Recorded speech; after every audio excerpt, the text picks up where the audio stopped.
Hi everybody. So just now we have done with interference patterns or interference, phenomenon called interference. Now we would like to do what we call as diffraction.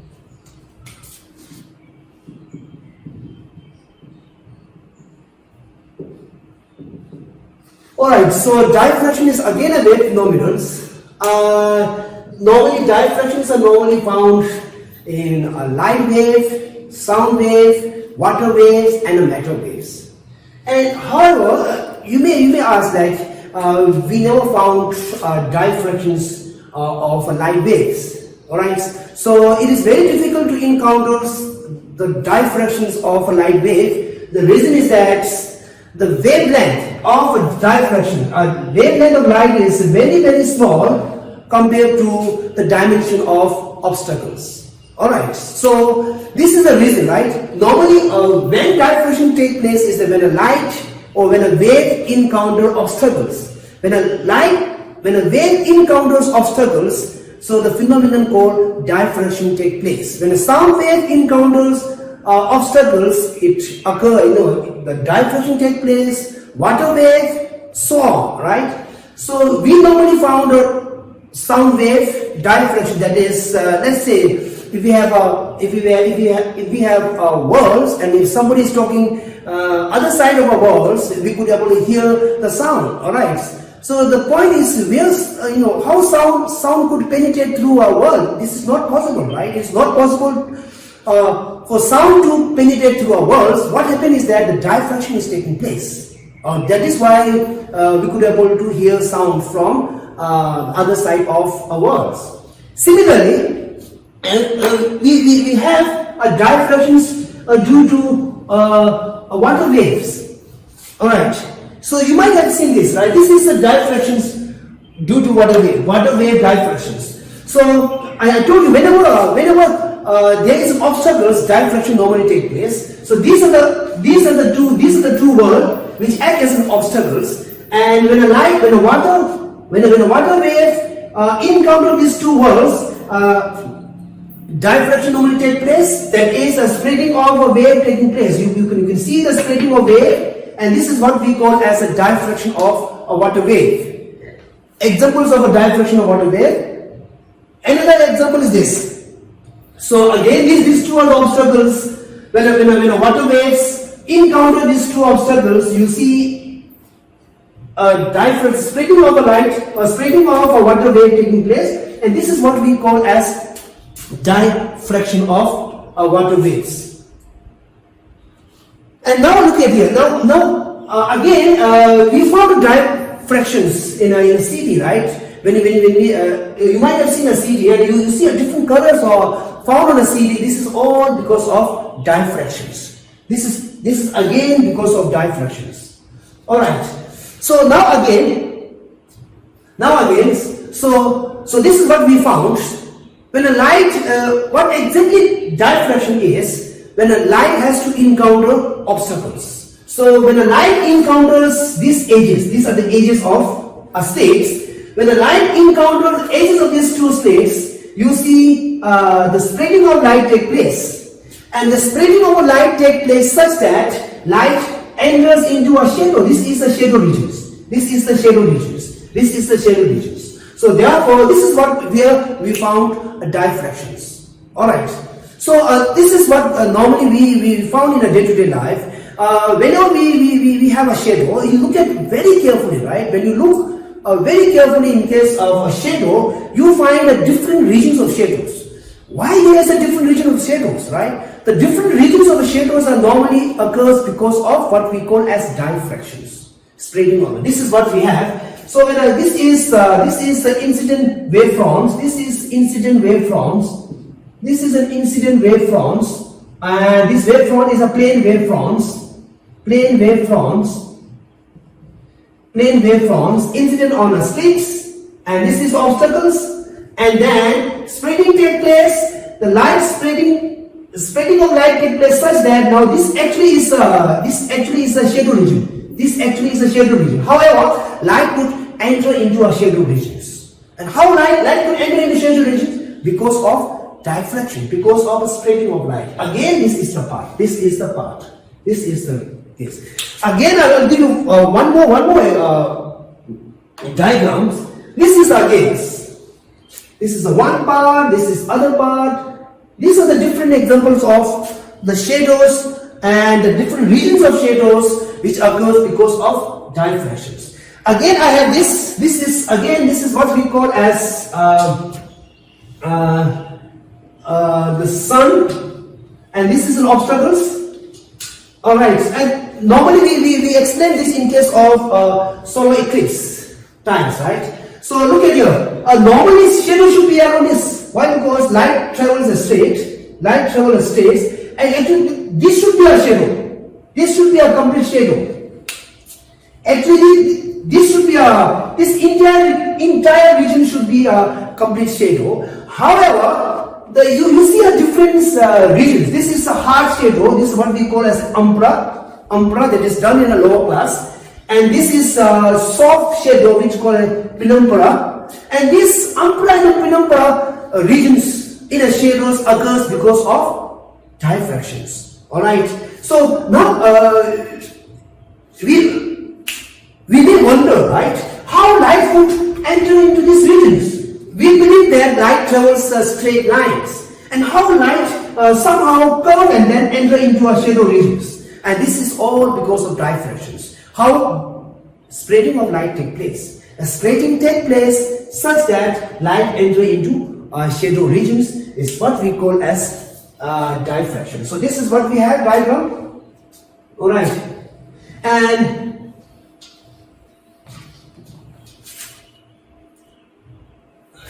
this is what we have. So the simplest definition of the diffractions or the phenomenon, the definition of diffraction was found by Isaac Newton. He said that the diffraction is nothing but the spreading of light. When a light passes through a slit or narrow hole, spreading takes place, and this spreading is because of diffractions. This spreading is what we call as diffraction. So you see the spreading of a light taking place, and this spreading of light is what we term as diffractions. This is the spreading, diffraction is taking place. Now look at this. Look at this. The spreading of light depends on the size of slit. So if this size of slit is a little bigger, so therefore spreading is less. And this size of slit is little smaller than this, so the spreading is little more. Now number C, the size of slit is very small, so spreading is much better, diffraction is much better. So we say that normally diffraction occurs. Very beginning I told you that when a light encounters an obstacle, the size of obstacles and the wavelength should be comparable. If a size of obstacles is so big, if a slit is so big and a wavelength is so small, then we hardly observe diffraction. So the best diffraction we found number C. Alright, so this is what we have. So in a way, diffraction is a spreading of light or bending of light around a corner of obstacles. Alright, around a corner, bending of light around a corner of obstacles, so that lights enter into a shadow regions. Lights. So whenever lights encounters opaque obstacles, light undergo bendings such that light goes into shadow regions. This is what we define. So it is defined as the bending of wave around a corner of an obstacles or through an aperture into a region of geometrical shadows. Geometrical shadow of the obstacle or aperture. So this is what we define as diffractions. A simple definition is that the spreading of light. When a light passes through small slit, when a light encounter obstacles. I say this is a spreading of light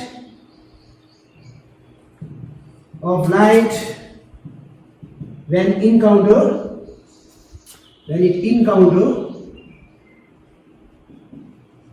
slit or obstacle, right? This is what we define as diffraction of light. So now next point is that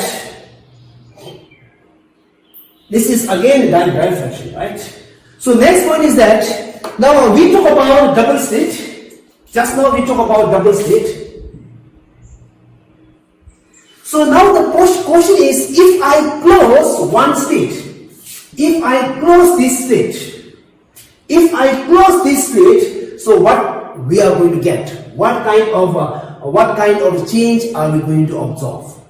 If in the case of young double slit experiments, if we close one of the slit, all right, so we are left with only one slit, and what are we going to observe? What change we are going to observe? All right, so this is what we are going to see. This is what we are going to see. When a double slit in a young experiment is replaced by a single narrow slit illuminated by a monochromatic light, while it was single wavelength. That should be very important, right? So what we are going to see? We are going to see diffraction patterns. We are going to see diffraction. This is what we call as diffraction patterns.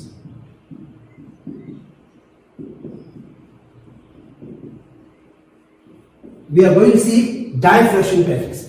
What exactly is that diffraction patterns? And diffraction pattern is the pattern where you get broad central bright.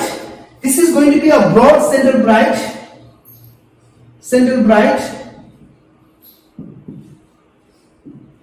This is going to be a broad central bright. Then as you go up, or as you go this side, as you go that side, you see the maxima or the brightness goes on decreasing as you go away from central bright. So this is a very different from interference pattern. In case of interference patterns, the fringes are equally spaced. However, in this case, the fringes are not equally spaced. The central bright is very bright. And is what we call the broad central bright, and as you go away from either side of this central bright, you see the bright fringe, the intensity of bright fringe goes on decreasing. Alright, so now what we are going to do is we are going to find out the intensity of a central bright. Alright, and then what we are going to find is we are going to find out the position of first secondary bright, second secondary bright. This is how we are going to do it. So this is what we are going to do. So this is what we observe when we remove one slit. When we remove one slit of a double slit experiments, we are going to get this. Maybe the example they may ask, right? So this is what we have. Single slit diffractions. Single slit diffractions.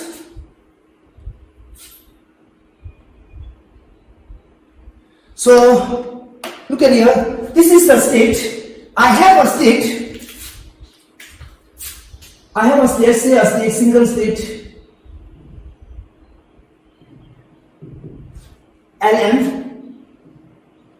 LN size. What is the size? Size is, let's say, A. A is the size of slit. A is the size of slit. I say at any point on a screen, let's say at any point on a screen, at any arbitrary point on a screen, at any point on a screens, let's say point P, path difference would be equal to LP NP minus LP. Path difference is going to be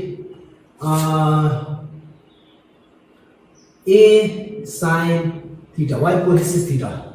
This is theta, and this angle is going to be theta. So this is the path difference.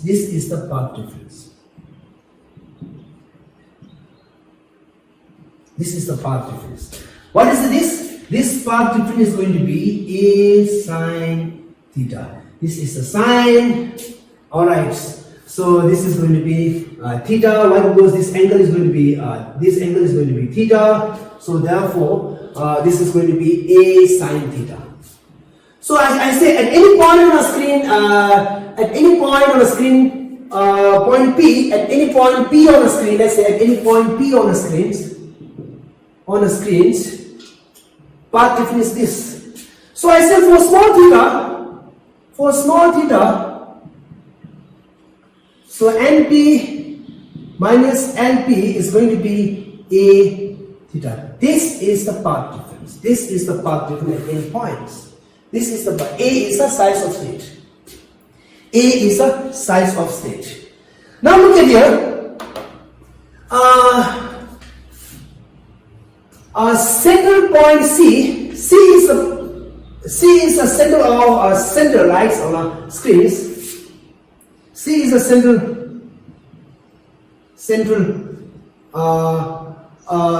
right.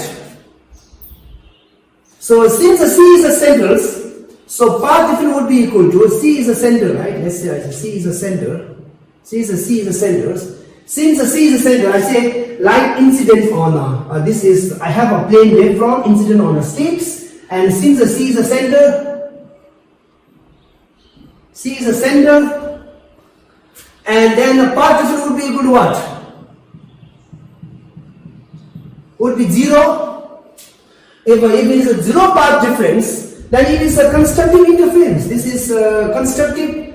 This is a constructive interference, right? This is a constructive interference, which means that all the part of the state, all the part of a state are in phase at center C. Alright, this is very important. So let's say I'll write like this. This is much better. Alright, so I have this center.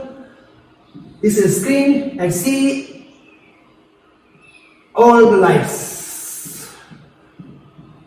Path difference is 0. That means all the parts of the states are in phase at point C. Therefore it is constructive, and therefore C is what we call as a broad center bright. Broad center brights, and it is the maximum. This is what we call as a central maximum. This is going to be a central maximum, and where we get peak. This is a central maximum. This is what we get, a central maximum. So this is the point. Why? Because when we talk about the diffractions, again one very important concept is every part of a state act as a source. Every part of a state act as a source, and then since this is a center, this is of a one wavefront. This could be a one wavefront. Every part of a state act as a source. Therefore, every light coming from the slits are in phase, alright, with each other when a light falls on C. Alright, every light from slits when falling on a C's are in phase to each other. Therefore, we got this as a central bright. I am going to write this is again central bright, and we say we got it as a broad central bright. Why? Because the width is much bigger than the rest of secondary maxima. This we will discuss now. All right. Now this is for a central bright. Now what about the secondary maxima? What about the position of secondary maxima? What about the secondary maxima? This is what we are going to do. What about the secondary maxima?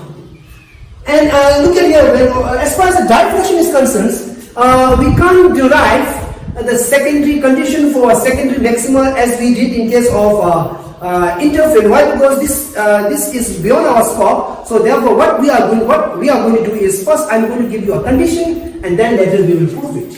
So condition for a secondary maxima is angular position. Let's say angular position of secondary maxima. Secondary maxima and secondary maxima, right? Secondary maxima means plural of maximum, right? Angular position of secondary maxima is given by, and this is where this is lambda is a wavelength, and A is the size of a state. This is the size of state, and where n is equal to 0, plus minus 1, plus minus 2, plus minus 3, plus minus 4, so on.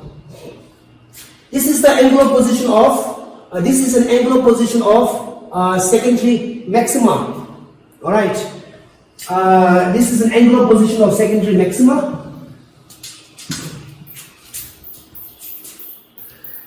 And then, what about this, right? Again, I say that angular position of a secondary minima is given by, and then later we will prove you, right? I will prove you, right? Angular position of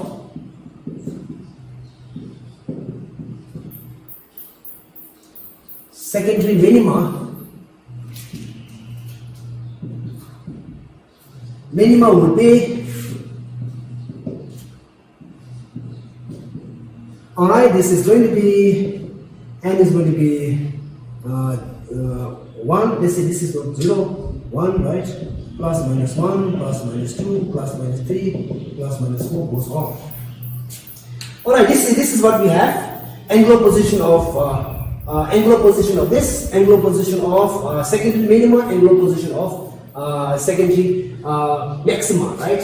So now, how to prove that? Alright, how to prove that? I'm going to do here. Before that, let me have this, right?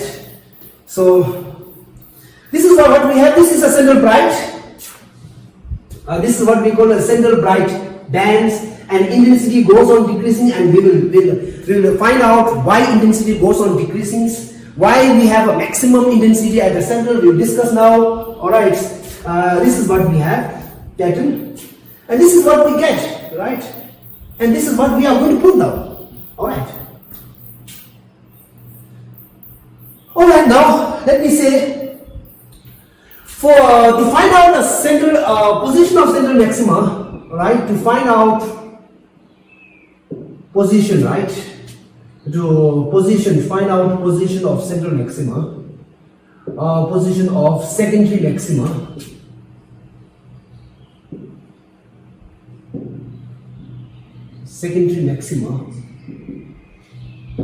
Look at here.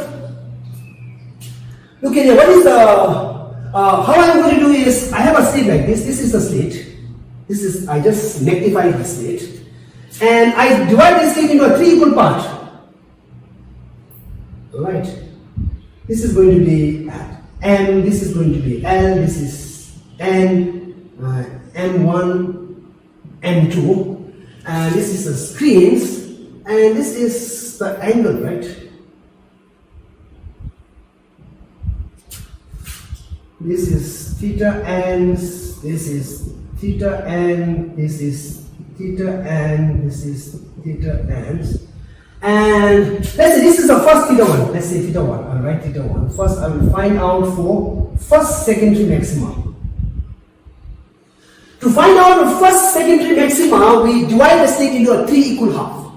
To find out the first secondary, this is not very important for examination point of view. In exam, this is sufficient.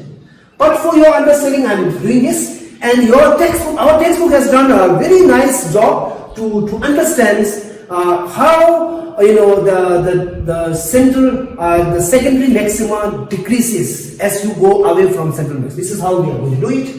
And this is angular position of first secondary maxima. To obtain the angular position of first secondary maxima, we divide the slit into a 3 equal half. This is going to be like this, this is going to be like this, this is going to be like this. Alright. And then what we do is that I'm going to take a light between a 2/3. Take a 2/3. Take 2/3 of slit. When I take a 2/3 of a slit, I take a 2/3 of slit, and then what is the path difference between the 2/3 of slit? Path difference, I just write here. Path difference for 2/3 of slit, 2/3 of slit would be equal to, what is the path difference? A 2/3 A theta 1. And I'm going to substitute the value of theta 1. What is theta 1? If I put theta is 1, and then if theta is 1, then this is going to be 1 plus half lambda by A. This is going to be 3/2 lambda by A. And this is going to be 2/3 A multiplied by 3/2 lambda A. A cancel out, 2 to cancel out, 3 to cancel out. So path difference would be equal to lambda. This is what we have. So these two lights interferes on the screens and constructing. These two lights interfere constructively. These two lights interfere constructively. Alright. However, now question is that, however, these two lights, if this path difference is lambda, and that path difference must be equal to lambda by 2. If this two path difference is lambda, then that two path difference must be equal to lambda by 2. Therefore, these two lights interfere distantly. This is going to be constructively, and these two destructively. Alright.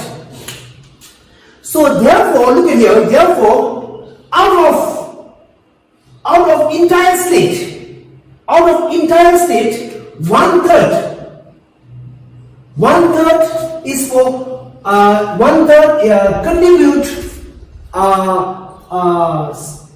or 1/3 interfere constructively, 1/3 interfere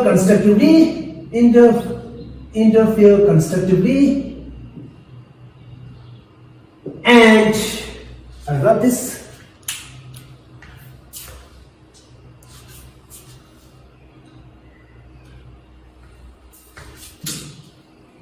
And 2/3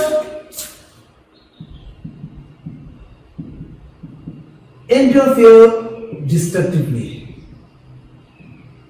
Therefore, I say at point P, at this point P, you'll be getting a 1/3 constructively and a 2/3 destructively. Therefore, the brightness is going to be 1/3 of central maximum. So therefore, first position is that, so angle theta 1 is equal to lambda by A plus minus, you get 1/3 of central bright. 1/3 of central bright. Why? Because we say that 1/3 part of slit contribute constructively, and a 2/3 part of a slit doesn't contribute, right? Therefore, the brightness is going to be 1/3. All right. Now for what about this one? The secondary minima. What about the secondary minima? Again, same concept I'm going to use. I divide the slit into 5 equal parts. I divide the slit into a 5 equal parts. 1, 2, 3, 4, 5. 1, 2, 3, 4, 5.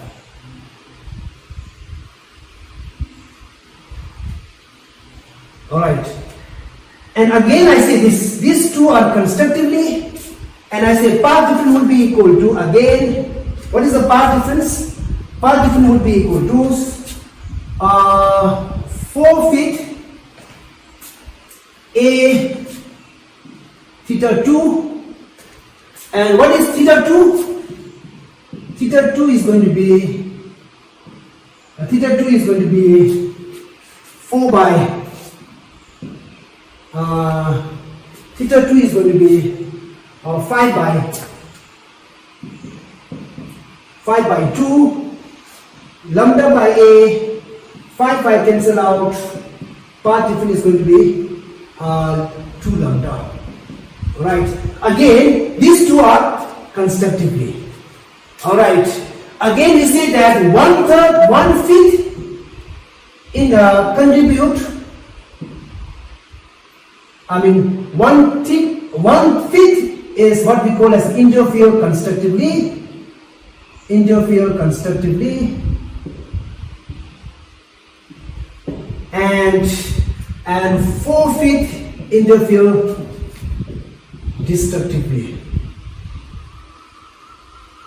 So therefore the brightness goes to 1/5. So on. Therefore my conclusion here is for secondary maxima, the angular positions, my conclusion here is angular positions are what we call as n plus this lambda by a, where n is equal to plus minus 1, plus minus 2, plus minus 3, and the brightness of secondary maxima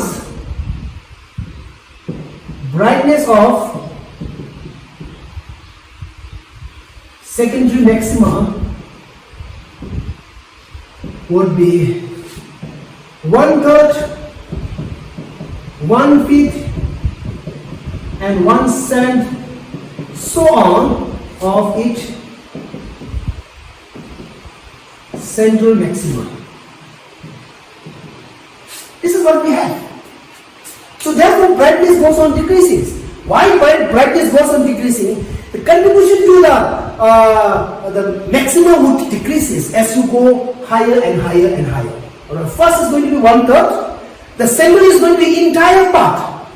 The entire part of all the part of a slit contribute constructively. Now in case of the first secondary maxima, 1/3 contribute constructively.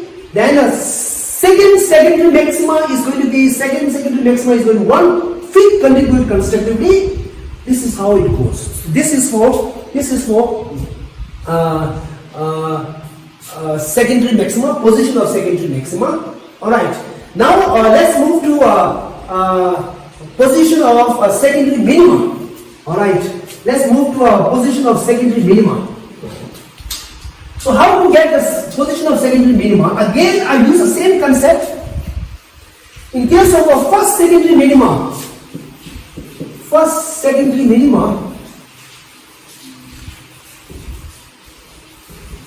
or a minima, I divide the slit into a two half.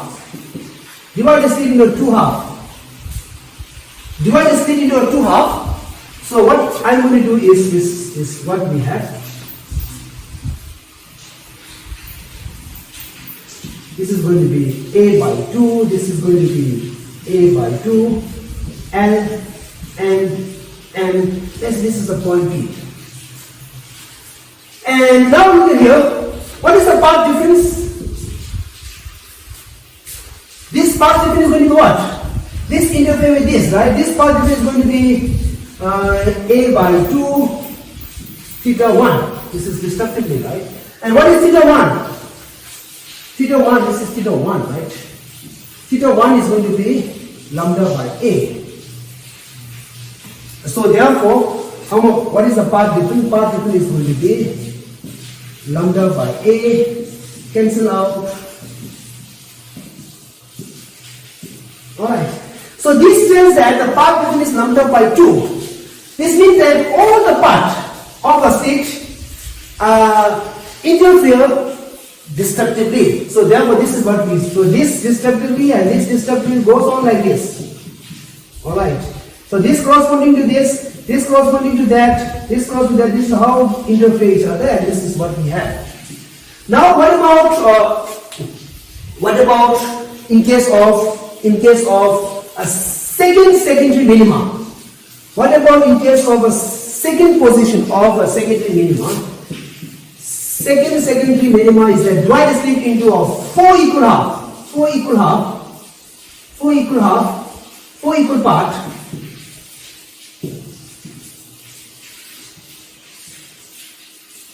One, two, three, 1, 2, 3, 4. Yes. And what I'm going to do is, this is some point B on the screens. Path difference, what is the path between these two? Path between these two is going to be A by 4. Alright. And then this is theta 1, theta 2, right? What is theta 2? Theta 2 is going to be theta 2 is going to be 2 lambda by A. This is the condition, right? So therefore what I am going to do is A by 4, 2 lambda by A cancel out, and finally we get, yeah. So this is again, lambda by 2 is destructive interference. Lambda by 2 is what we call destructive interference. So therefore this is what we have. So this tells us that the position of secondary maximas are given by this formula, and a position of secondary minimas are given by this formula. For secondary maxima, the brightness goes on decreasing as you go away from central bright. How brightness goes on decreasing? 1/3, 1/5, 1/7, right? As you go away from central maxima, then the brightness is going to goes on decreasing, right? So this is one part. So this is what we have.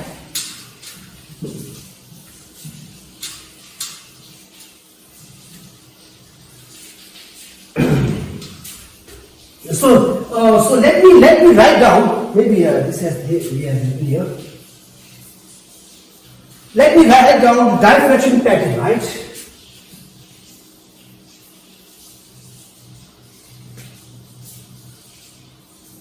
This is a diffraction pattern, right?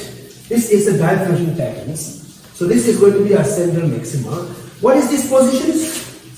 This position is going to be lambda by A. What is this position? This position is going to be 3 by 2 lambda by A. This position is 2 lambda by A. This position is equal to 5 lambda by A. These are the positions, central right. And what is this position?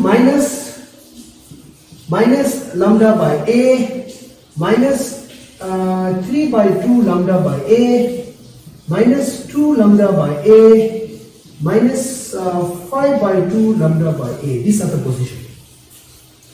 And this is a central bright.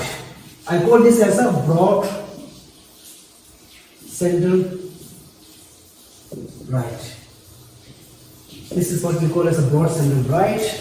And now look at here, unlike fringe width, in case of interference, when we talk about interference fringe width, this is equal to lambda d by small d. This is equal, I say it is equally spaced for interference. Equally spaced. This is equally spaced in case of interference. What about diffraction? Look at here.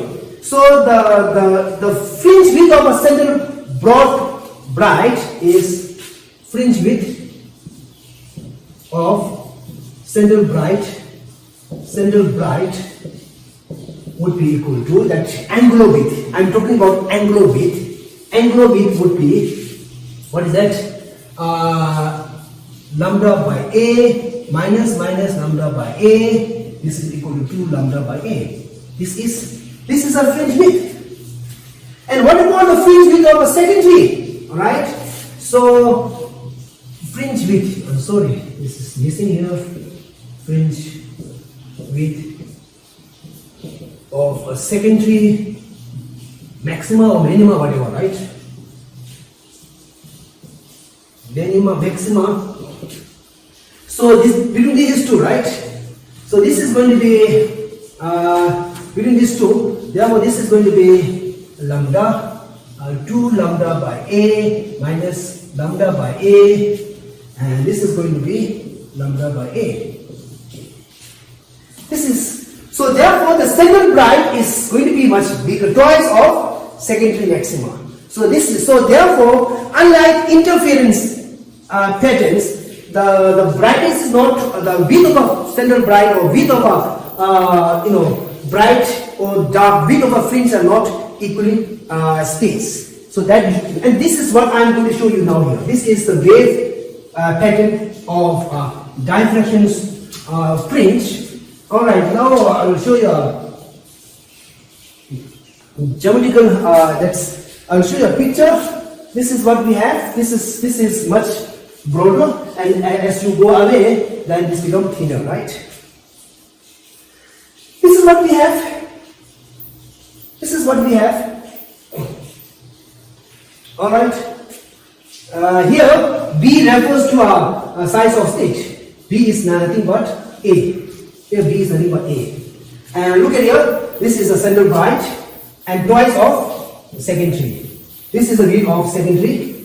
This is the width of secondary maxima. Width of secondary maximas. And this is the width of central bright, and this dark bright, dark bright. So this pattern you are going to see.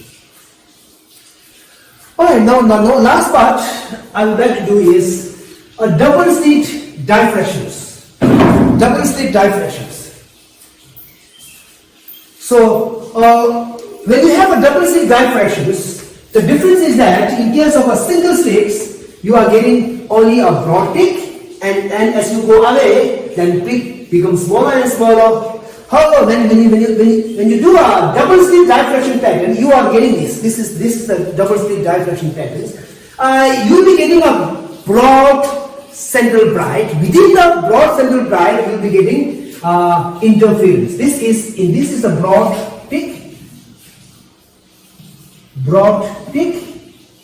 and this is going to be a interference patterns. This is what you are going to get it. So now we would like to say that the number of this interference pattern in a broad peak is determined by two factors. That is A is the size of slit, size of a two slit, and D is the distance between a two slit, right? So this is given by, the number is given by, this number is given by ratio of these two. Alright, ratio of these two. So this is what we have. So if A is extremely very small, then the number of the interference fringe in a broad peak is going to be large number. So therefore this peak appears flat, and this is where we found in case of interference fringe. This is what we have. So the number of interference fringe occurring in a broad diffraction peak depend on a ratio that is A by D by A. For small a, the limit, or I say A goes to very small, if A is very, very small. If A is very, very small, the diffraction pattern will become a flat and will absorb a double slit interference fringe. Double slit interference patterns. So the condition to get a double slit interference pattern is this should be maintained. This ratio should be maintained. So this is one very, very important. And this is last. I have this. This is how you have how you differentiate double slit and single slit diffraction. This is the single slit diffractions, and this is what we call as single slit or double slit diffractions, right? So with this we come to an end of a diffraction also, and the next class I would like to discuss the difference between a diffraction and interference. Okay, thank you.